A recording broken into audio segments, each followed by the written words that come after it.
തിരുവനന്തപുരം നഗരത്തിരക്കിനുള്ളിൽ ശാന്തതയുടെയും പച്ചപ്പിന്റെയും ഒരു തുരുത്തായി നിലകൊള്ളുന്ന കവടിയാറിലെ വിവേകാനന്ദ പാർക്കിന്റെ വിശേഷങ്ങളിലേക്ക് ഞാൻ നിങ്ങളെ സ്വാഗതം ചെയ്യുന്നു. ഈ പാർക്കിന്റെ കേന്ദ്ര ബിന്ദു സ്വാമി വിവേകാനന്ദന്റെ പ്രതിമയാണ്. ഇദ്ദേഹം ഒരു ആത്മീയ നേതാവും തത്വചിന്തകനുമായിരുന്നു.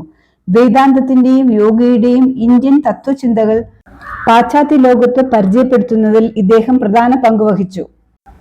1982 കവടിയാർ കൊട്ടാരത്തിൽ നിന്നും വിട്ടുകിട്ടിയ 40 സെന്റ് സ്ഥലത്താണ് പാർക്ക് നിർമ്മിച്ചിരിക്കുന്നത്. 2013 മുതലാണ് സ്വാമി വിവേകാനന്ദ ഉദ്യാനം എന്ന പേരിൽ അറിയപ്പെടുന്നത്. ഇവിടെ ഓപ്പൺ എയർ ഓഡിറ്റോറിയവും നവീകരിച്ച പൂന്തോട്ടവും ഇരിപ്പിടങ്ങളും ജലധാരയും കാണാം. നഗരം ഉണരുമ്പോൾ ഒരു പ്രഭാത നടത്തത്തിനായാലും സായാഹ്ന സവാരിക്കായാലും ഈ പാർക്ക് സമാനതകളില്ലാത്ത ആശ്വാസം നൽകുന്നു.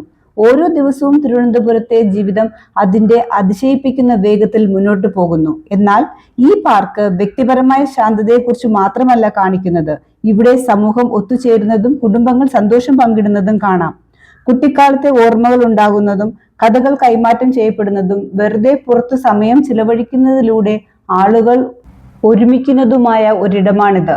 ഇവിടുത്തെ വാക്കിംഗ് ട്രാക്കും ഓപ്പൺ ജിമ്മും മുതിർന്നവർക്കായി വിശ്രമ സീറ്റുകളും കുഞ്ഞുങ്ങൾക്കായി കളിസ്ഥലങ്ങളും എല്ലാം വളരെ ശ്രദ്ധേയമാണ്.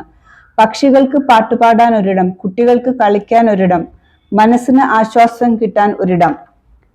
നഗരജീവിതത്തിന്റെ തിരക്കിനിടയിൽ സമാധാനത്തിന്റെയും സൗന്ദര്യത്തിന്റെയും ഒരു സൂക്ഷ്മതലമായി ഇതിനെ കാണാം. വിവേകാനന്ദ പാർക്കിന്റെ ഈ വെർച്വൽ ടൂർ നിങ്ങൾക്ക് ഇഷ്ടപ്പെട്ടെന്ന് കരുതുന്നു.